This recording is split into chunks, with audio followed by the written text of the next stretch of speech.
It is a great honor to welcome once again Eli Lake onto this show. He is one of my favorite journalists working from the center right of the American political spectrum. He is the host of the Re-Education podcast, a contributing editor to Commentary magazine. Most recently, he started writing for the New York Sun. I hope I'm getting that correctly. Yep. And to borrow a phrase from the former Congresswoman Tulsi Gabbard of Hawaii, he is an unrepentant neoconservative warmonger. So, welcome to the show, Eli. It's always That's great. I like that. Although, I gotta say, I don't like Kelsey on foreign policy, but I think I like her moxie and gumption yeah. on other stuff. Yeah, so on that topic, of course, news broke out that she left the Big D Democratic Party, which I reacted to that in the same way as, say, Bill Kristol reacted to when Pat Buchanan left the Republican Party, i.e., good riddance. So I wonder what's your response to that? I mean, it's not surprising. I'm not like I'm kind of uh I'm not a big fan of the Democrats right now. I mean, I'm not a fan of the Trump wing of the Republican Party, and I think Trump, we've talked about this, but I don't like the anyone I don't like the 2020 conspiracy theory. I think it's very, very dangerous and bad for the country, but I think that the Democrats are also pose a danger to democracy. And I'm hoping we're recording this a couple days before the American congressional midterm elections. So I'm rooting for divided government. So I want Republicans to take control of Congress. Mhm. Right. Even, at the shape that they are currently at right now with, Well, I just think it'll be better to have the Democratic Party have a check on their power right. Yeah. than for 2 more years of unified rule. Hmm. I think they're out of touch with most American people. I think, as I said before, I mean, I thought we were going to talk about Kanye, but we can talk about anything. But like, I just think that at this point, I mean, I think Trump is a threat to democracy. I also think that uh, Democratic politicians who are coercing social media companies to increase their censorship of online content is a threat to democracy. That's it. I think the argument that you have to vote for Democrats because democracy is on the ballot is nonsense. And that is the official messaging from the very top of the party right now from President Joe Biden. And I can go through a lot of other things that I think are anti-democratic from the Democrats. So anti-democracy, I should say. So in my view, I would rather have divided government than 2 more years of unified government under Democrats because I just don't trust them with power either. All right. Yeah. Of course, we'll be I am discussing. not in line with Bill Kristol and some of the other never Trumper types on that Okay. point, but here we are. Yeah. Yeah. I'm not particularly a big fan of Crystal's recent, I guess, never Trumper positioning either. But of course, we're Yeah, talking I about. mean, like he's entitled to do, and I understand he's been warning about like a demagogue named Donald Trump, and I think he is dangerous. So it's not like, I'm not holding a grudge, against Crystal. I'm just saying I'm not where he is or where Max Boot or some of the Jen Rubin. Yeah. Yeah. Yeah. Me neither. There Right. you go. So of course, we should begin to talk about By the way, Kanye. great podcast with Matt Continetti. Have Yeah. you read that book? I just finished it. The Oh, right. I just finished it a few days ago, and thank you for I listening. couldn't put it down. Yeah, I know it's phenomenal. And what it's like, that's a reference guide. I mean, he's such a great gifted writer that he can kind of flit between domestic issues and the foreign policy stuff. I mean, I thought the foreign policy, I think he did a great job of some of the foreign policy Mhm. debates between the neocons and the paleocons, and it was just great. Yeah, of course Anyway, he took a more balanced view on Sarah Palin than his previous book, so which is a plus for me. yeah, well, I mean, listen, I'm older than Continetti. So I've written a lot of things over the years, I mean, when you're a professional writer, you put stuff out there and sometimes you change your views and you do the best you can in the moment. But Yeah, anyway, Continetti, what a gifted writer he I is. know. And a smart guy, good guy. I consider him a friend. I mean, he lives in the same city I do, so we know each Mhm. other. Yeah. Yeah, I'm glad you got to Yeah. listen to it, and It was great. I'm glad I Great, and it's a good interview. I liked it yeah a lot. yeah I'm glad I All was right, able Chuang to Lu, do are that. we talking Kanye? Of course, let's go. Kanye. All right. So first of all, let's just you wanted to go into the music of it. Do you want to do the art? What do you want to Um, do first? The art of the artist. oh boy, let's go. Right, it's a challenge. So let's I wanted to talk about the charge in which Okay. everyone's been laying at Sure. Kanye West these days, which is anti-Semitism. Yeah. And I wonder, as of course you are a man of Jewish descent, and that probably hits you a lot more uh, closer to home than us Goyim. So tell us about the state of anti-Semitism in America and I guess the world in general.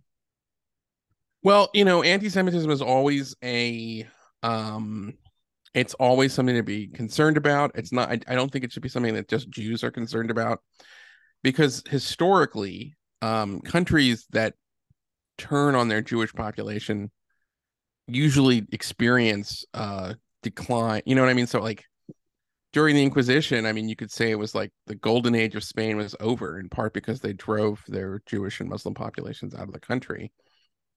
Um, I mean, the Third Reich, as awful and horrible and horrendous as it was, and they killed 6 million of my people, but didn't end up well for Hitler, did it? He killed himself in a bunker with Eva Braun, Yeah. and but I so it's there's something.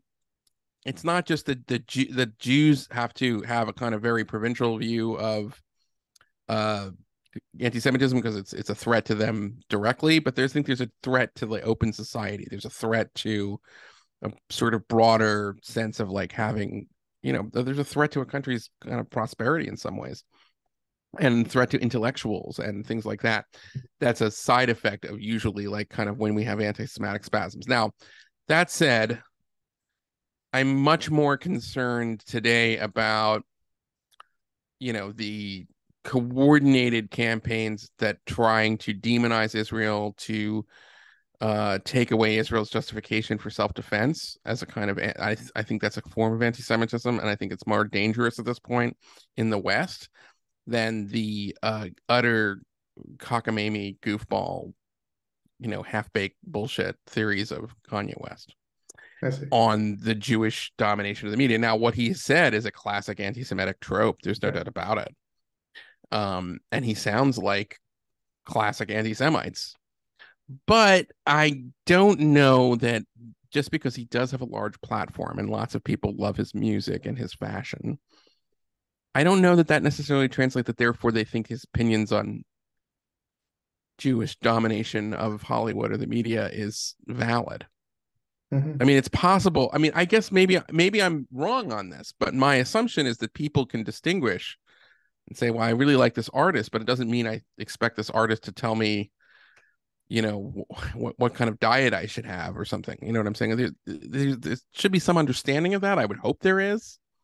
And if you are the kind of person who worships celebrities and you turn celebrities into cult leaders, and you look to celebrity for guidance in every aspect of your life, well, then you're kind of a pathetic loser, and you should not do that. You should think for yourself.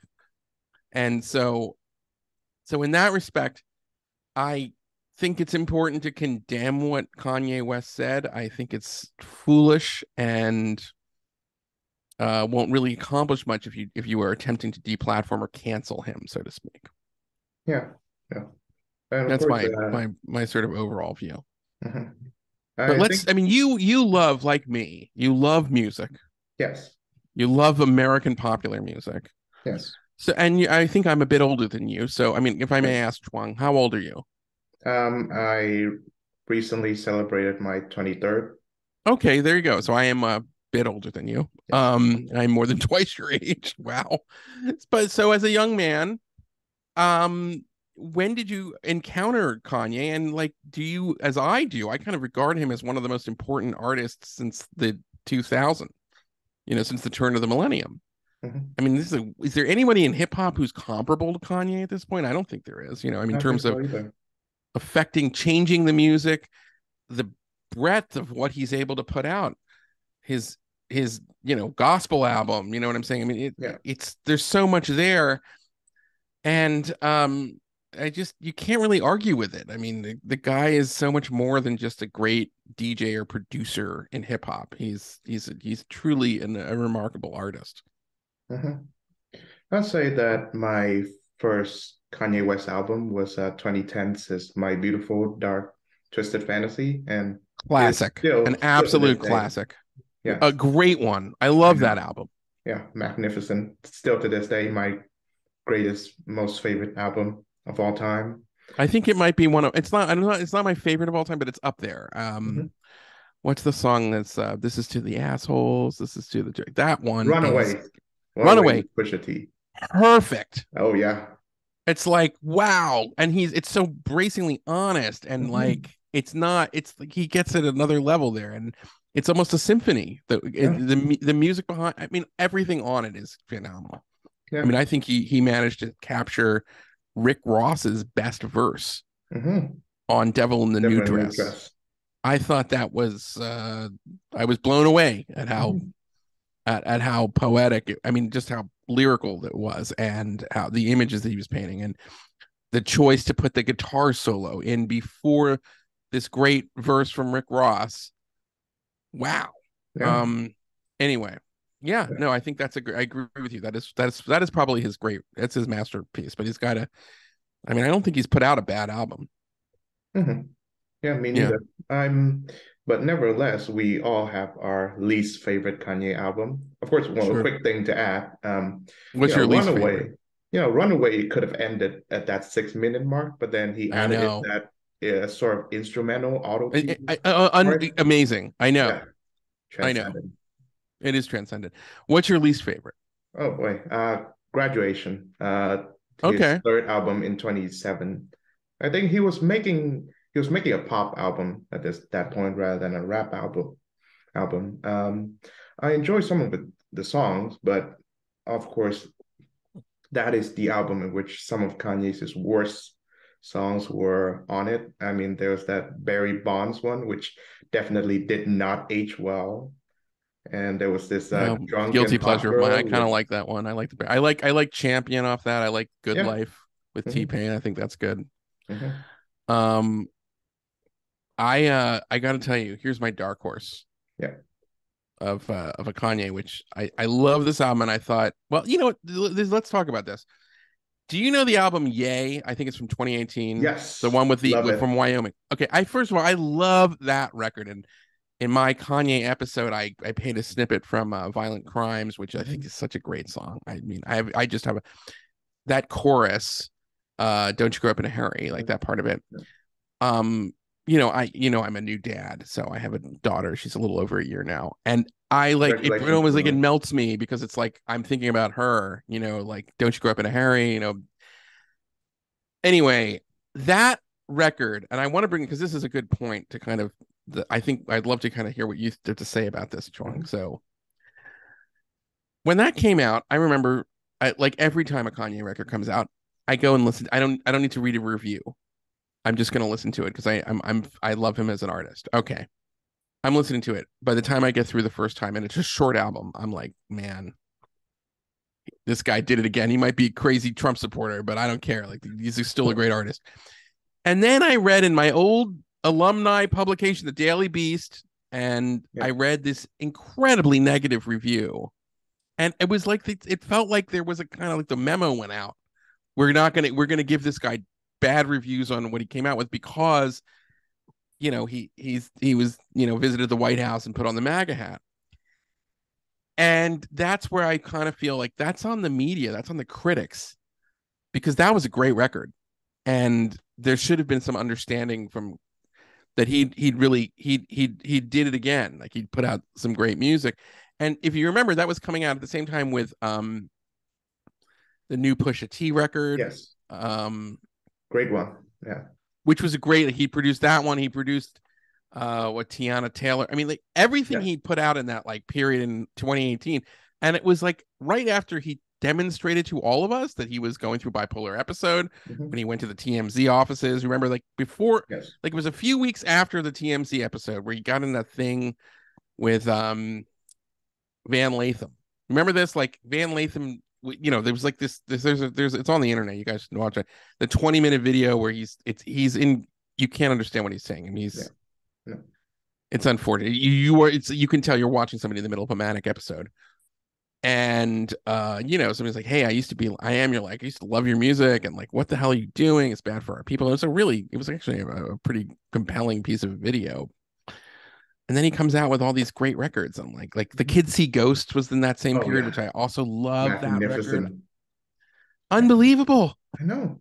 And it's like he's getting these incredible performances out of everybody too. So it's not just that he's a great artist, he's like the Quincy Jones and the Michael Yeah. Jackson. Yeah. You know what I mean? He's doing both. And I'm so glad. And I still listen to that album, Yay. I think the last 4 songs, Ghost Town, Wouldn't Leave, they are bangers. They are stone cold classics. And I really do feel that music is going to endure. And it's just one of these. What are you going to do? What are you going to do? We can't. I would, and I think and that to me is important. That's why I can't abide by canceling him. Now, if Kanye broke the law, if he murdered somebody, I believe everybody's equal under the law. But short of something like that, I'm not gonna I'm not gonna cancel him. Sorry, Yeah. everybody. Yeah, that's it. I like his music. Same here. I love it. So I like to focus on your point about the Daily Beast, which again, sorry, but I never read. I mean, it's Okay, just don't worry about it, Juan. It's fine. I think I'll seek out your like archive articles, but again, other than that, I don't think I'll ever read a Daily Beast article again. But just to amp up the controversy meter in this Yeah. episode, so Morrissey's politics is very insane, and I enjoy his music as well. And I Morris, who? think Morrissey from the Smiths. Oh, Morrissey, of course, from the Smiths. Of course. Yes, Another great artist who's a lunatic. Yeah. and ever since he announced his demagogic right-wing leaning. Yeah, he's like politics. right. He's a reactionary, right? Yeah. Well, but can you're making some. I want to just make a point here. Okay, please. When we have artists that go right, like Morrissey or Kanye, it becomes like a debate. Like, oh, should he be canceled? And Mhm. blah blah. And this is not an excuse for the anti-Semitism. I'm talking about there was a whole thing about Kanye before, just with the Trump stuff. But like, what about artists? And I did this in one of my podcasts called "Great Artists, Terrible Politics" with Michael Great episode, Moynihan. by the way.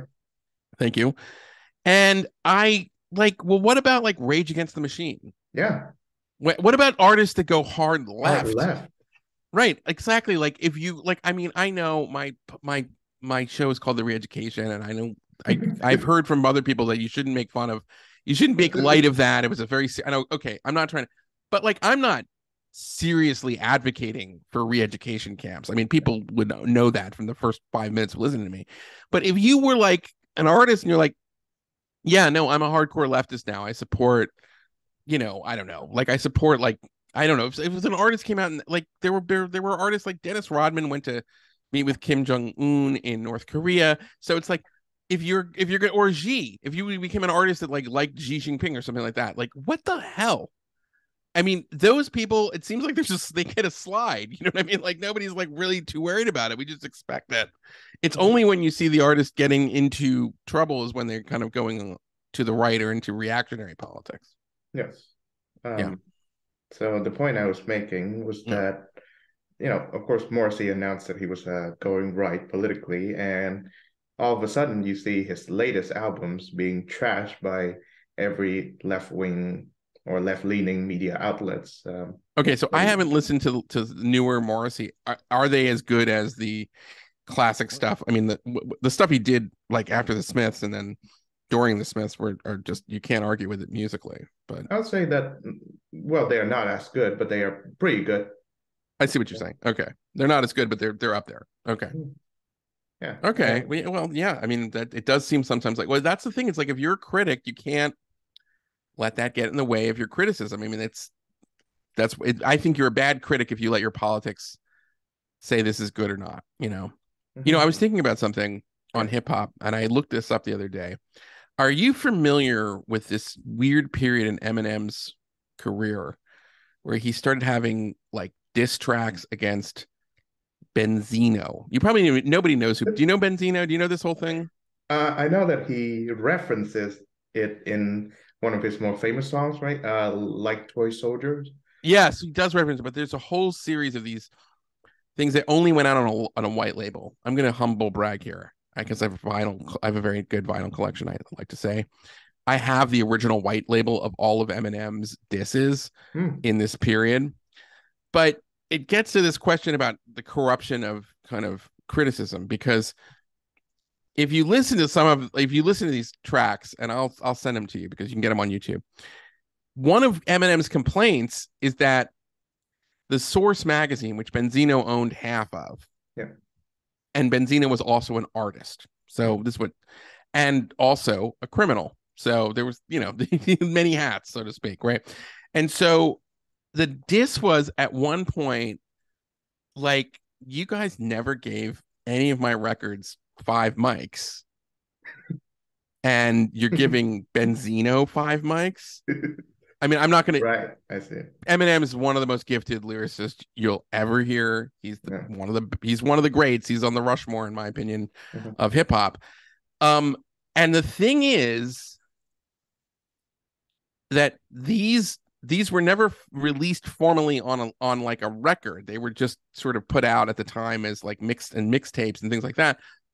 It's some of the best flow you will ever hear from Eminem. I mean, he destroys Benzino. It's just, I mean, the rhyme scheme is so dense and complicated, and yet it totally works. It's really compelling. And in the process of writing a rap about negative reviews of your music, he is demonstrating that his music is so much better than it's like a fascinating kind of thing. It's like an Escher thing where you're like the world within the world. You know what I'm saying? Like where the first part of the drawing, the etching is the hand drawing the hand. You know what I mean? It's sort of like that. So I'll send it to you. I mean, it's just worth listening to. But it's similar to that point, which is that, like, yes, the critics can be corrupt. In fact, usually the critics are wrong. They usually miss major revolutions in art when there's a change in style. Like the first criticism of bebop music in the 40s, like Charlie Parker and Dizzy Gillespie, were negative because they were seen as kind of wild, and like they weren't, the people loved like Duke Ellington at the time, like they're very orchestrated, which is nothing wrong with Duke Ellington, but it's like, bebop would be the most important thing in jazz after, so yeah, it's right. And you're getting at something about the corruption of the critics. Right. So yeah, I wonder if, of course, you did make a few episodes about in your podcast about musicians having terrible politics, and well, I did the one with Moynihan, and then we did a different one on Kanye, which I think gets into different stuff, but yeah.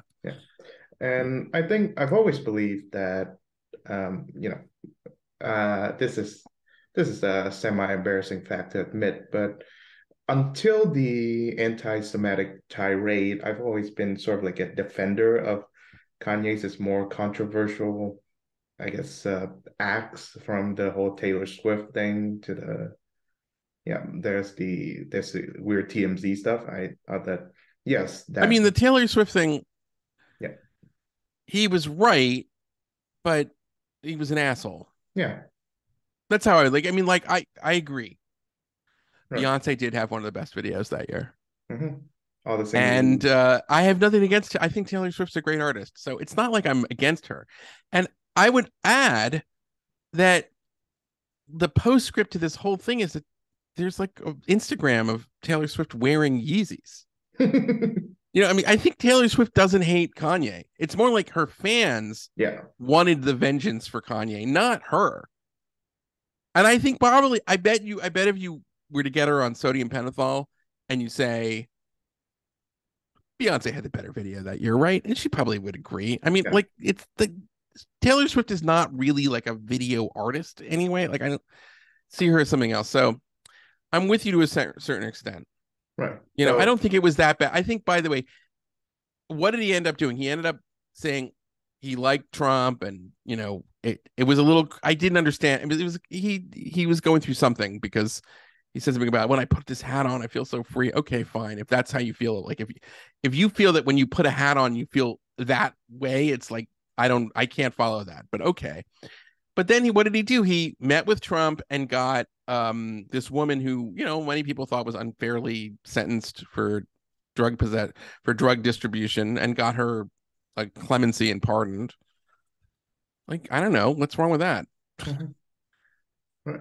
It's not So, like he was like meeting with Trump and then, you know, said like, "Hey, I'm gonna like, I think you should take these, you know, children away from their parents at the border," or something like that. I mean, that's a whole separate issue that happened under Obama. It's because of a Supreme Court ruling that goes on. But anyway, my point is that, you know, he was trying to get Trump to do something good, which he ended up doing, which most progressives would have agreed with, mhm, right. because, So you know, the drug war is deeply unfair.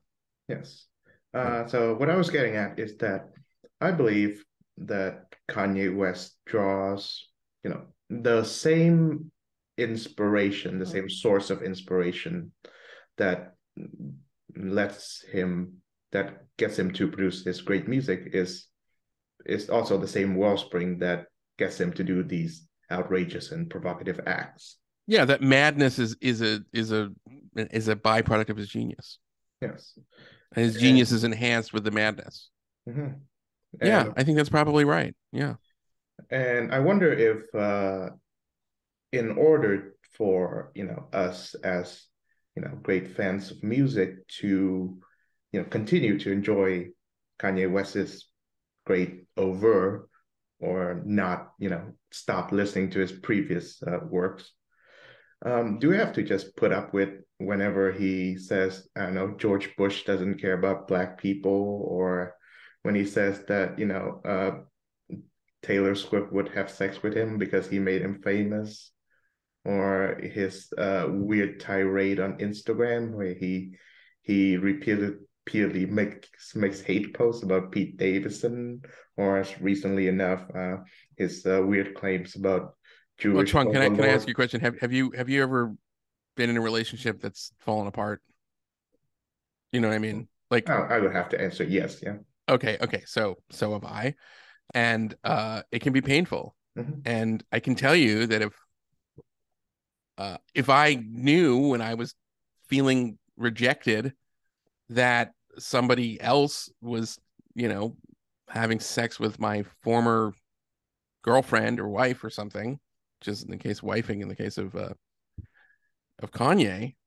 I mean, you don't have to be crazy to be driven to say some reckless things on social media, right? I mean, like that's a pretty human response. I mean, I don't want to get too personal, but I'm just saying, like, you know, I had very good relationship that fell apart with somebody, you know, and you know, right around when Trump was elected, and you know, it was pretty rough. And like, you know, I mean, like I'm not, and I wasn't, I have to say, I wasn't my full best self at the time. So I have some empathy for that thing with Pete Davidson, and also I think Pete Davidson's so overrated. Yeah, me too. I think he's like not very funny. Um, but you know what I'm talking about, Joy. I'm just, you know what I'm saying. It's like you've had a, you know, it's difficult when you're in relationships and they end. It's one of the hardest things. It feels like a kind of like, especially if you live with somebody, you know what I mean? You have kids with that person. It's hard, Hmm. you Yeah. know? I mean, like I would hate to think of not being with my wife, you know, I mean, we have a daughter together. You know what I'm saying? It's like, so I get that that would drive somebody nuts. And he's already nuts. Yeah. So I think, yeah, it just kind of goes along with it. I think you could mainly try to tune it out. There's an interesting thing I want to get your thoughts on, and I Yeah. think is important in the Kanye conversation. Why is somebody who has this much just overflowing talent feel the need to try to be famous in the world of reality stars, or and these are people who are famous for not having talent? Nothing against the Kardashian family, but they're just famous for being famous at this point. They don't have any real talent. Mhm. Um, so I mean, I always thought like you become a reality star when you have a desire to be famous but no talent. You know what I'm saying? Like he has all the talent in the world. He doesn't need to try to become a reality star. So it's interesting that he opted to become a reality star, Mhm. right? Yeah. Do you guys, by the way, in Vietnam, are there reality stars like we have in America? Like just I shows where people like, rich people are like, doing stuff, I think we having do, but lunch. I don't Yeah. follow Vietnamese media all that much, but I believe we do. Yeah. Well, Um, okay.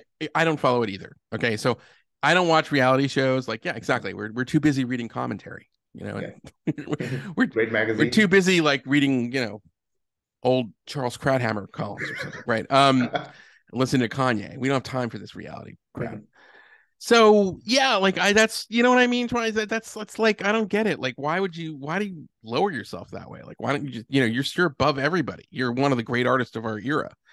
You know what I mean? I'm trying to imagine, like, could you imagine like John Lennon falling in love with, I don't know, some real trashy model actress or something that was like, just like I don't know. It seemed perfect that Yoko Ono seems like a good fit for him, right? They're both Mhm. high concept artists. Yeah. I don't know. I think if I were to psychoanalyze Kanye West, I would Hmm. say that there's always been a streak of insecurity that haunts him. Again, not speaking Yeah. as a licensed psychologist, but I think he's always wanted to. He doesn't take no for an answer. He takes that really badly. When people tell him that he can never be a rapper, he did Through the Wire. When people tell him that he cannot do fashion shows, he made that white, was it New Slaves off of Jesus? Yeah, yeah, yeah. And of course, when I think I think his marriage to Kim K Kardashian, I guess he used that as an opportunity to make himself, I guess, king of the reality TV stars. Um, Yeah, no, I mean, I think there's something to that. Um, I see your point. I think there's something to that. I mean, like he's insecure. On the other hand, he's overly confident.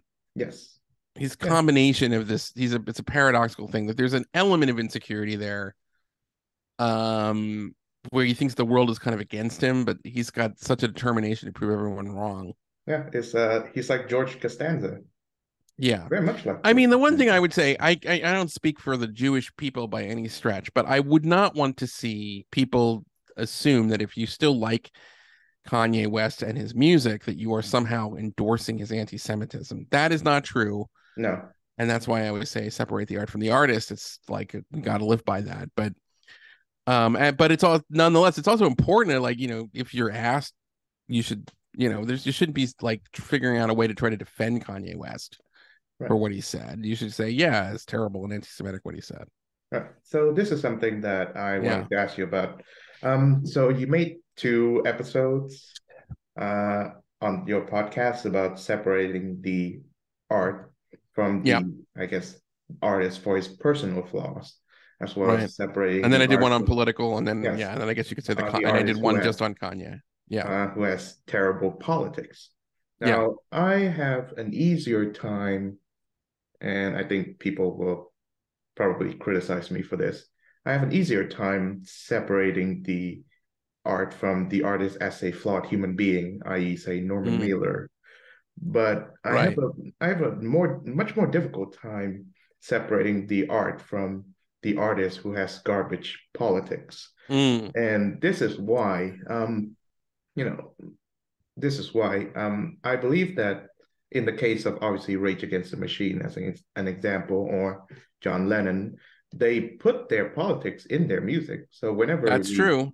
whenever we listen to their music, or we have to just take in their ridiculous politics. So I guess my question to you is, what is what is one of the great artists that again you consider great, but you would find their politics say despicable?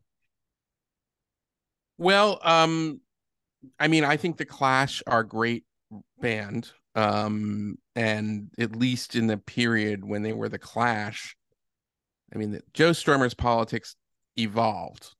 But in the period of the late 70s and the early 80s, they were on the side of international communism in the Hmm. Cold War Yeah. at one point, and this is from the great Michael Moynihan, who I recommend for your podcast.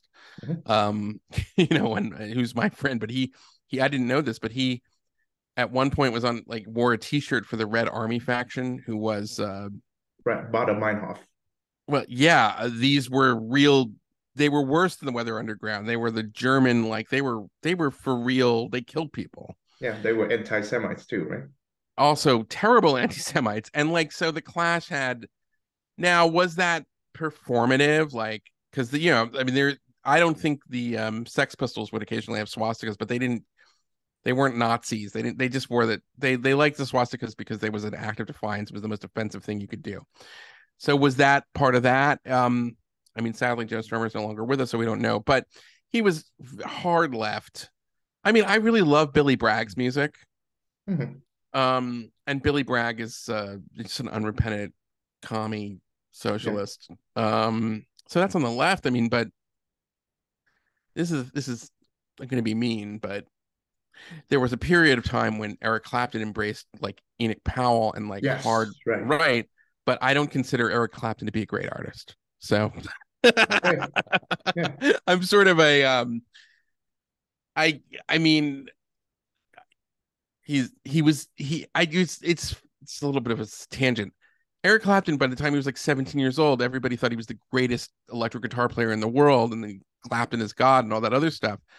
And I think that got to his head. I think it's actually like a bad thing. I mean, it's very rare that you have a Michael Jackson where, as an 11-year-old, everyone's like, "You're the greatest," and he manages to keep it together and has the internal discipline to then kind of become a mature adult genius and make even better music. That almost never happens. If you get too much praise when you're young, it'll probably screw you up, I Yeah. think. Yeah.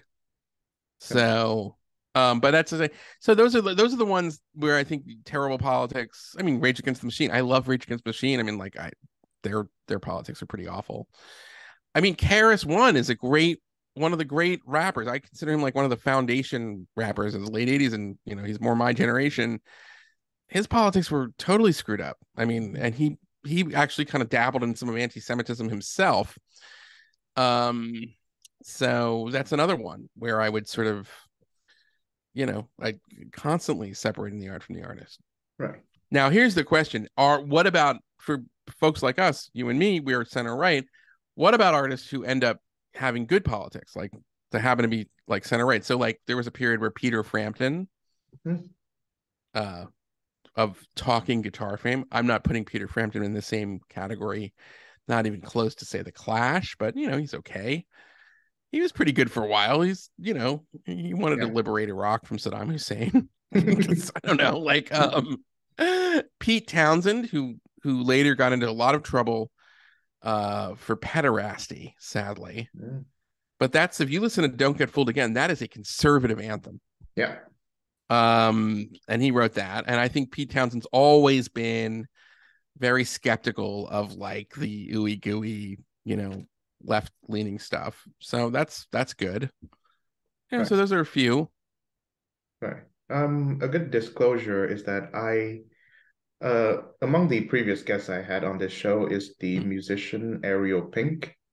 Oh yeah. Yeah, he was a great avant-garde outsider musician Yeah. who got into trouble for the whole Trump thing. I think his politics is unrefined. If you Yeah. listen to the episode, you probably know it. But deep down, I think he cares about the same thing as we care about, like human personal freedoms and Yeah. the need for the state to stay out of our way. But I think that there are good artists who can have like sane politics for starters. Sure. But again, as you've alluded earlier, I don't think we should take our political cues from people who can play instruments or sing well. Yeah, or just maybe look at it like this. They're an interesting person, an artist who is a creative genius, has interesting things to say about all elements of the human condition, but is not in a special position, doesn't have access to special wisdom with regards to not to say, it doesn't mean like you don't want to listen to anything an artist has to say. You want to listen to any citizen or neighbor, right? But you're not just going to give them anything. But I kind of feel that I would even say that about, somebody who in theory maybe should know more about it. Like I would put it like this. If I'm interested in learning about um like things like drinking water safety, then I want to talk to somebody who's an expert in that. But I don't know that there's somebody who I would say is an expert in politics, because Yeah. politics defies expertise. It's how we in free societies kind of battle out without violence our differences to figure out how, what we ought to do collectively for our society. And there isn't going to be somebody, we should reject that as kind of small L liberals, that there's like an expert, because that's how communists, that's how Marxists think, that like there's a nomenclatura, a class of people that know more and that you should defer to. Right. And that artists sometimes can kind of take that role in a free society because we revere them, or athletes can sometimes have that role, just people who are beloved for other reasons. And when they do something political, it becomes, like it takes on more resonance, but there's no particular reason. I mean, like, LeBron James is, in my view, the second greatest basketball player of all time. Mhm. I think he has his head up his ass when it comes to politics. I think Yeah, his instincts on politics are terrible. right. I should And get to that's that. fine. You know what I mean? Like it doesn't mean I don't think he's a great player. It doesn't mean I'm not interested. I am interested, like, well, okay, well, what does he think? It doesn't mean anything to me. And like, so Right. I should get into the basketball question again. yeah. We started out with our discussion about Kanye, and now he has veered to all sorts of Oh, players. so now we're gonna talk about Kyrie. Is that what we're talking Um, about? let's Or we can talk say, about anything you want about basketball is my favorite sport. okay. Again, I Yeah. don't follow sports. I must Okay. admit that, embarrassingly so. No, no, no, But no. Can I say something? I don't know if you know this about me. You know that like when he was alive, Christopher Hitchens was like a friend and a mentor to me. yeah, So Hitchens used to have a rule in his salon in his apartment. He'd have people over. No one's allowed to talk about sports. And I actually saw him right. kick somebody out once who wanted to talk about like the That's right. Yankees or something. Yeah, Yeah, anyway. So you would have I should should follow his wear it as a example. badge of honor. Okay. I should follow his example among Yeah. many examples. But here's the thing: we are both center right people, Yeah. conservative, good fans of William F. Buckley and co. Yeah. I see this increasing phenomenon of the right embracing this guy from Boston Celtics, right? Enes Freedom. Yeah. Yeah. Well, And formerly Enes Kanter, yes. so, he may be a good basketball player, but why is the right, why are these people from the right um, embracing his anti-China politics while rejecting LeBron's anti-Black Lives Matter rhetoric? Well, Or LeBron's pro Buckley. You mean yeah, but my what I'm getting at is that if you are to reject people who are not, politically inclined or, you know, informed about politics, you should do that on both sides. If you reject LeBron James's views on Black Lives Matter, probably should do the same thing with Enes Kanter's his weird anti-China stuff. Know what I mean? I would make one I think I would slightly disagree with you Okay. for like you're basically right. I think it's true. You should be probably consistent on it. However, the NBA. So this starts with. Do you know the story about Daryl Morey? Does that name ring a bell? No, I do not. Is he a Okay, basketball player? no. Daryl Morey. Well, he's a general manager, and when he Uh, was he now is the general manager of my team, this Philadelphia 76ers. mhm. But he used to be the general manager for the Houston Rockets. And as a side note, the Houston Rockets, and this is relevant to the story, they were the team that Yao Ming, the Mm, first Chinese player, and also one of the he turned out to be one of the great players. He was, a great NBA player when he was healthy. So Daryl Morey on his Twitter account, his private Twitter account, tweeted in solidarity with the people of Hong Kong. This is about 3 years ago. This is, I think, even before COVID. Remember when Yeah. this was originally the protests in Hong Kong, and the Chinese communist regime absolutely had a conniption fit. So they threatened to ice out the rockets from any of their games being broadcast in China. There was a series of things, and the NBA had to get involved. And it was very, very, because the NBA has a business partnership with China right now on a number of levels. And LeBron James, among others, was criticizing Daryl Morey for tweeting about something he didn't fully know about. It was disgraceful in a lot of ways, because what Daryl Morey is like, I'm not saying Daryl Morey is my China policy guide, although before he was in basketball, he was in national security defense policy stuff. But that's neither here nor there. I'm just saying he's on a personal level said, you know what, I'm with the people of Hong Kong. Mm-hmm. And he, they tried to get him to apologize. It was like a whole scandal because the Chinese were unrelenting on this. They did not want to even have any kind of, and it was very uncomfortable. Members of our Congress in America got involved. Okay. Yeah. So the reason that Enes Kanter is Enes Freedom now is significant is because when he speaks out against the abuses in Xinjiang province and against the Hong Kong and against the Chinese regime, he's doing it at some personal risk.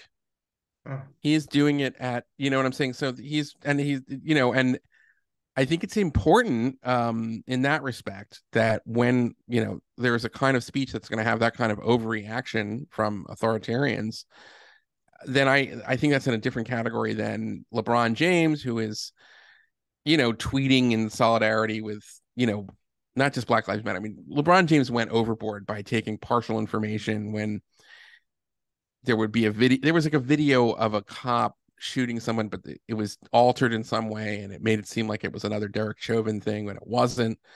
And he, has 20 gazillion followers. So when he puts that on Twitter, it was very bad. You know what I'm saying? And he does have some of a responsibility just because of the size of his platform. And that was a little bit different because it was involving another person who was effectively, he was like sort of drawing a red circle around him. Anyway, so that's where I think there is something laudable about what Enes Freedom is saying, because it was, the NBA has money and skin in the game, so to speak. So in that respect, I like what he has to say, even though I take your point.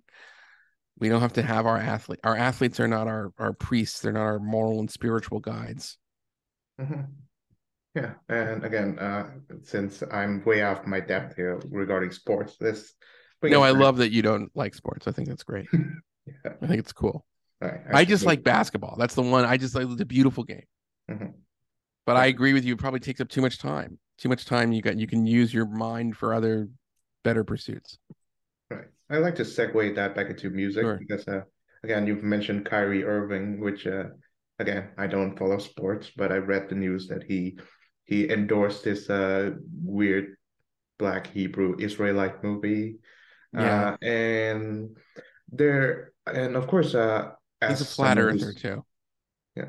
And of course, as a fan of hip hop, I have to acknowledge, as you do, that there's a current of anti-Semitism that goes on in the works of some of the genre's greatest members.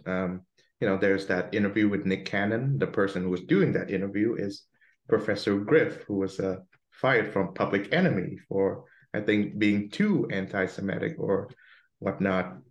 And there's Ice Cube and most recently Kanye West. And I believe that the wellspring of Black anti-Semitism points to this one man, Louis Farrakhan, and the Nation of Islam. And there's a lot of it there. There's some other things too that kind of. Yeah. I mean, in my view, there shouldn't be. I think that the Black Black Americans and Jewish Americans are natural allies. Yeah, I know. And if you go back, there are plenty of Jews who helped with the civil rights movement. There's a lot of examples of Blacks and Jews working together. I can tell you a personal story from my family. My grandfather's best friend growing up was a best friend for his whole life, actually, was a Black man. And the way they met, and we're going back some time, this would have been outside of Philadelphia in a place called Norristown in like the 19-teens, the 1920s. Like we're talking more than a century ago now. My grandfather's been dead for a long time. And they were about to have a fight between local Jewish kids and local Black kids. It was like a gang, but this happens in America, especially in the 19th and 20th or early 20th century anyway. But like the two of them, as the story goes, were they were both in like little kind of ethnic crews in their neighborhood sort of thing, and everybody was started fighting, and they kind of looked at each other like, do you want to do this? And it's like, no. And then they walked away, and they became best friends. And it's a wonderful story. And throughout the 20th century, when they were friends, and like my grandfather used to do this joke because they lived, the neighborhoods were segregated back then in Philadelphia. So he would occasionally invite his friend, his name was Dub, he would invite Dub over, and he would act like he was showing him the house to sell it. And he's a Black guy. And so all the neighbors would freak out, and he would have a great laugh about it. And, anyway, these are the kinds of, so there's always a kind of, it's always a richer story in America. And some of it is from Farrakhan, who really is a demagogue and an anti-Semite and believes a bunch of nonsense. And I guess that in some ways comes from Elijah Muhammad, who believed all kinds of crazy theories. And that's obviously troubling. But, some of it also is because the urban neighborhoods that became like slums in the big cities, well, they used to be the Jews and other immigrants were there, and then the Jews left, but sometimes the Jews would have stores, and then there would be, this is like, so if you look at like, it's not like Ice Cube is focused only on the Jews. He has horrible things to say about Koreans. Well, why does he have horrible things to say about Koreans? Because Koreans would own corner stores in Black neighborhoods, and there was resentment that these, that one ethnic group was owning a business, and like, Black people were not owning the business, and like that's why there's an emphasis. And so it depends on how you express it. If you just want to say that Black people in America should own their own businesses, that's something that we associate with Booker T. Washington, something we associate later on with a guy by the name of Tony Brown, who had a public affairs show that was very popular. That's fine. I mean, I don't know if you want to just say, I think the Black community should have Black owned businesses and pour the money back into the community. I mean, that's every group in America does that. If you want to say that the reason the Blacks don't have businesses is because the Jews are these bloodsuckers, or the Koreans are taking their businesses away from them, well, now you've gone into kind of a toxic conspiracy theory. Yeah.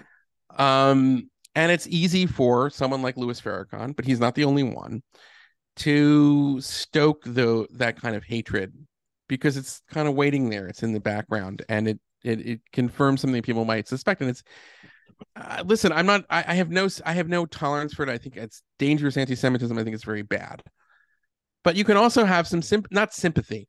You can understand why it's easier to believe a false story that you are poor, or that to blame somebody else for your misery. You know what I'm saying? It's more appealing than to say, well, we didn't get it together to save money to buy our own business and have a Black. You know what I'm saying? Like that's one of the ways that a classic, any demagogue who's stirring up a hatred against any minority or any group, that's how they do that all the time. They figure out a way to tell people that, you're miserable because of these people. And it's something we should always be on the lookout for, which is why, as a Jewish person, I feel like my people should have an alliance with Black people, because in America, traditionally, I mean, there's been plenty of demagogues who want to blame Black people and their condition for the misery of poor white people. Mhm. And so I say I'm trying to be consistent about that. I don't want any demagogues blaming anything on any minority because it never leads to anywhere good.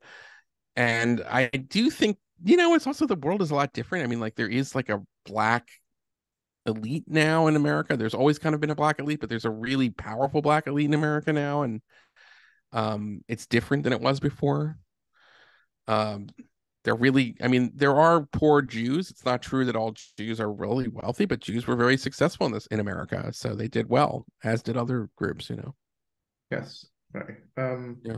I think we I should like to focus more on the issue of demagoguery because I recently listened to your episode about Israeli politics, and Oh, did you? I love that. I'm sorry. I don't want to toot my own horn, but I thought that was a really good one. yeah, I love it too. Yeah. Of course, you mentioned a particular America Jewish, Hana. yes, Maya Kahana, and you mentioned a Kahanist figure, someone who adheres to his ideology, Yeah. Itamar Ben Gavir. Yes, who is one of the leaders of this party that just got 14 seats in the Israeli Knesset. Yeah. Yes. I should mention that Celeste Marcus from Liberty, she wrote a brilliant essay on. Isn't she great? Yeah, I know. She helped edit one of my I wrote a piece for Liberties, which I know we talked about last time.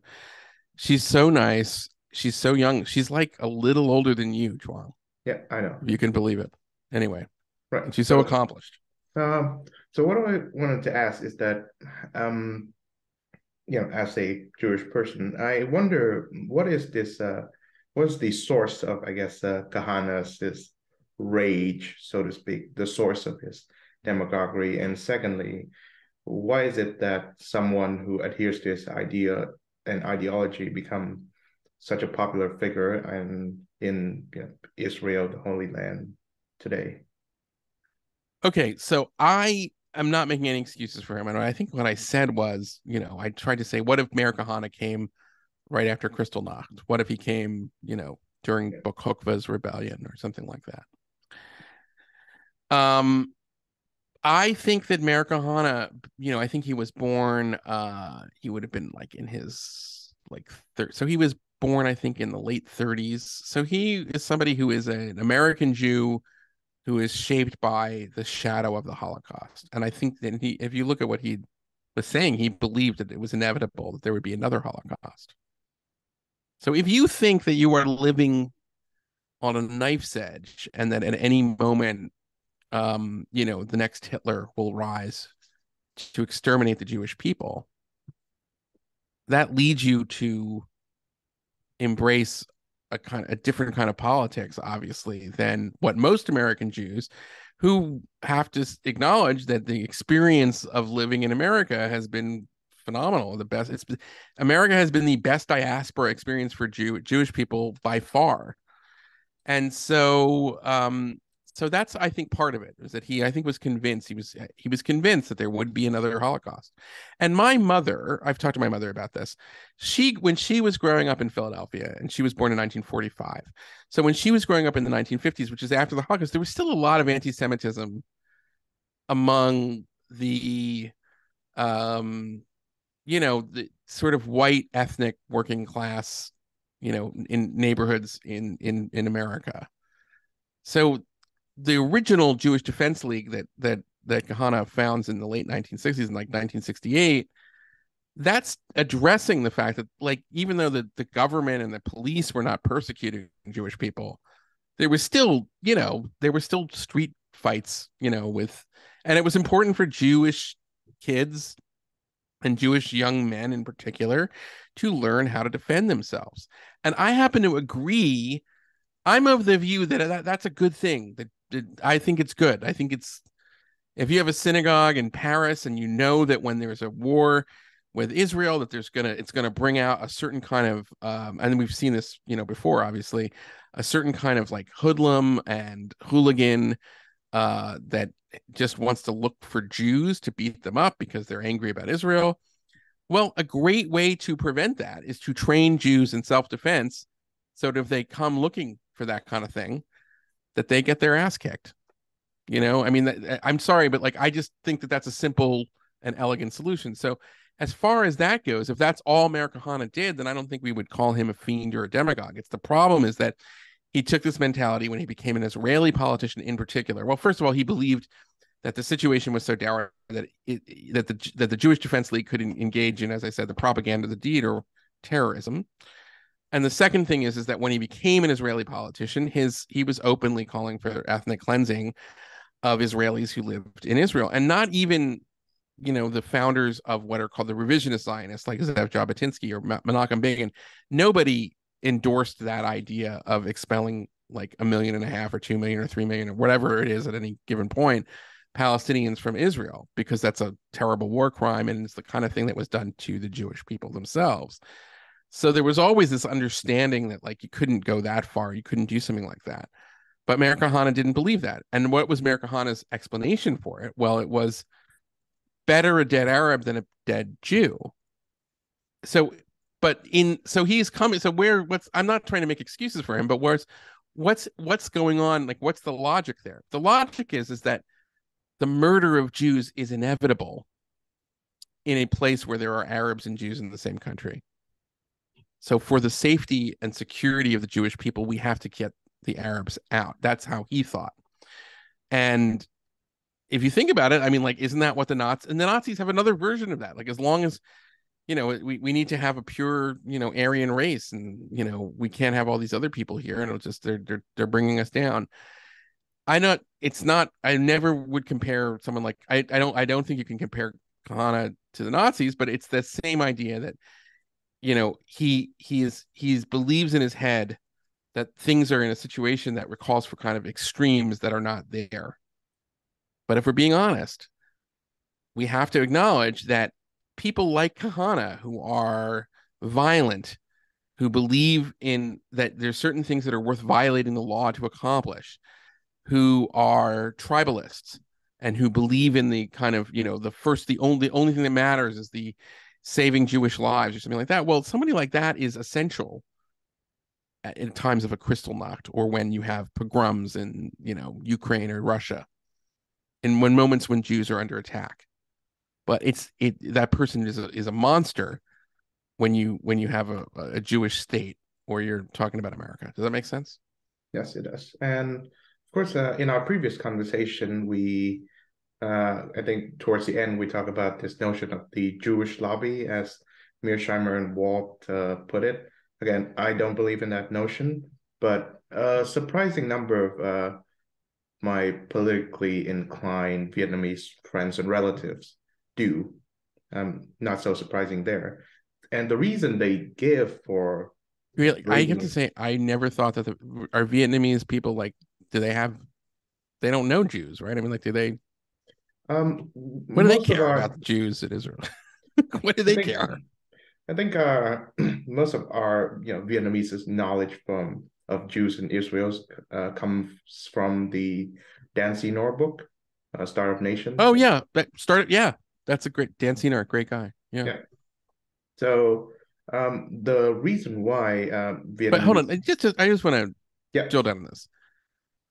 Vietnamese people don't like the Han Chinese. We do not. And that goes back actually centuries. Yes. There have been wars fought between the Han Chinese and the Vietnamese people. And they do not like each other. No, we do not. And it goes back a long, long way. Yeah. And so it's like when I talk to my Jewish friends and I'm like, oh, the anti-Semitism is on the rise in Vietnam or something like that, I'm like, I really? Because I don't think it's like on anyone's radar.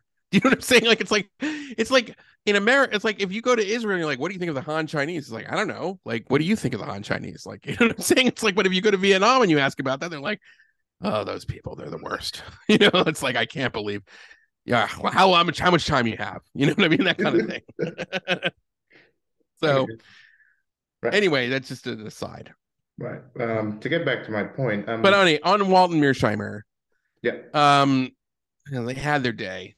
Mm-hmm. They had their day, and they backed away from their most provocative parts of their thesis for their book.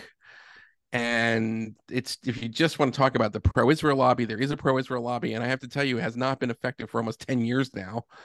And it also is sort of irrelevant. I mean, it's like Israel is we're in a different world right now. The Abraham Accords, Israel has these independent relationships with all these Arab states.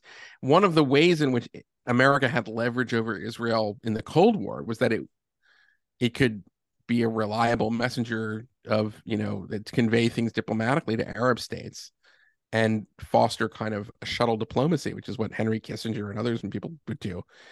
Well, Israel and the Arab kingdoms do not need American secretaries of state anymore to carry messages. They talk to each other all the time. Okay. So anyway, I should like to mention that in the upcoming episodes, I will be talking to Gil Troy, who I'll be talking to him about the UN resolution, that infamous one, and Daniel Patrick Moynihan's Zionism is phenomenal. Right. So he's a legend, that Gil Troy. Yeah. You get so, great guests. Yes. What I was getting at is that the reason why Vietnamese people who had no interpersonal contact with the Jewish people or have visited the land of Israel believe in the Jewish lobby is for a few reasons.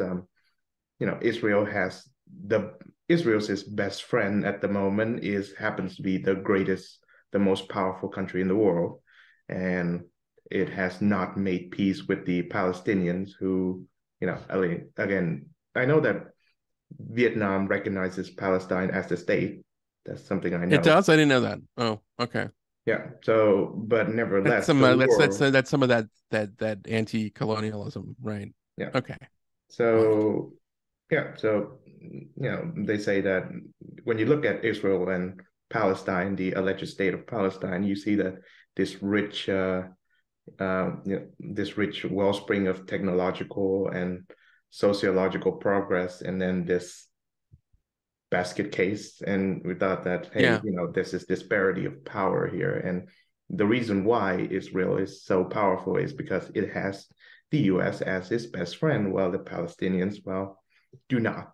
So, well, okay. The other reason is because Israel has this great natural resource called Jews, and they come up with incredible stuff all the time. And now that they have capitalist economy because of Benjamin Netanyahu, there is just, the world wants it. And by the way, like, Vietnam should get in on the get on the good stuff. My advice to the Vietnamese would be like get in some of this great Israeli technology. And Vietnam is a wonderful country where Israelis love to travel. They have this thing, they go in the army for 2 years and they kind of have a gap year before they start college, and they travel in this gap year. And Vietnam can make a ton of money. Israelis are beautiful people, as I'm sure you know. Their women are gorgeous, men are very handsome. It's a win-win. Yeah. And I kind of get the sense.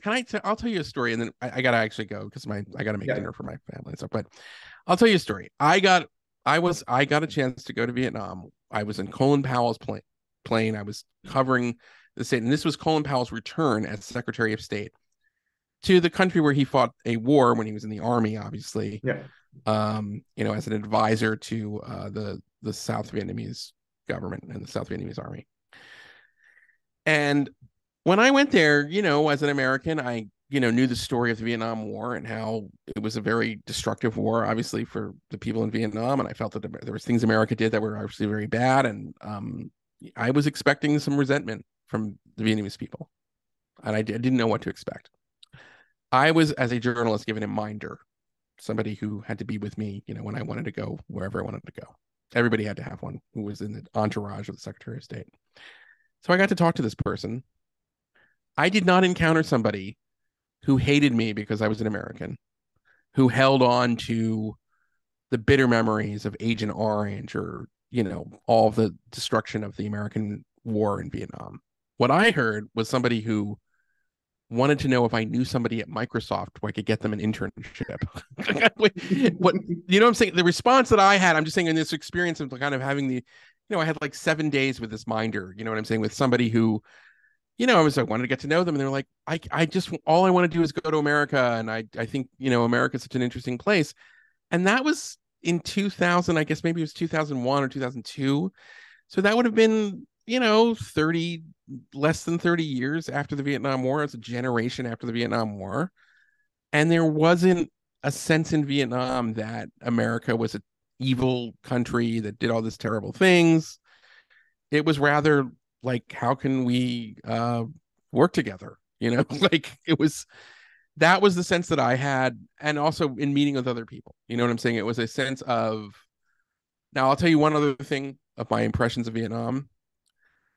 And this, I was in Hanoi, I was not in Saigon. So Mhm. um the traffic Yeah, is crazy. It's crazy. yeah, I know.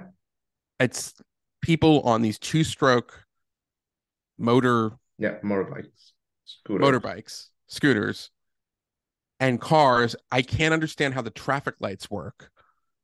And everybody seems to understand. You know what I'm saying? Like it goes so fast. It seems like people are going to get hit by cars all the time.